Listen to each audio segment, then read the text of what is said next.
Well, I'm Chris, and I'm an Air Traffic Control Officer based at RNH Yeovilton. Well, it started off first at Britannia Royal Naval College at Dartmouth as my officer training. Lasted about a year. It was very demanding, made a lot of friends.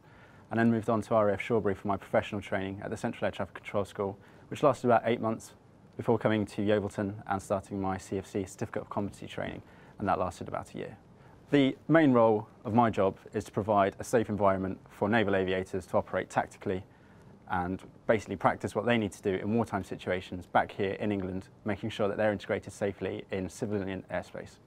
A typical day starts early in the morning, coming in, making sure that the airfield is serviceable in terms of both technical and surface serviceabilities, and then making sure that everybody around us, all the other aerodromes who we work with closely, are aware that we're ready to go and make sure that they're aware of any unserviceabilities that we have. We then open the airfield and we do about a good 10 hours day flying, and the several squadrons that we have based here at Yeovilton depart into the civilian airspace and then come back. And then we also do night flying as well. The most challenging and difficult thing about the job is the fact that we have to make decisions, split-second decisions, when we're working with aircraft travelling at 400, 600 knots through the air, through civilian airspace where there are civilian airliners. We have to make sure that they're deconflicted safely and that we're not encroaching on anyone's safety. In order to be a good air traffic controller, you need to be able to think analytically, plan well ahead, and then prioritise what it is you need to do so that you make sure your aircraft stays safe as it transits through airspace.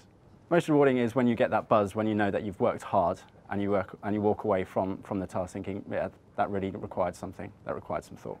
My next challenge is an area radar course that takes me back to Shawbury to do a course that enables me to effectively work with civilians at SWANIC, which is the National Air Traffic Control Centre, and that just deals with high-level stuff.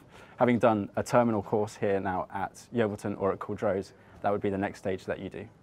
Being part of the Royal Navy is important to me because it really makes you feel like you belong to a team. It makes you feel that what you're doing, what you're delivering, actually makes a difference.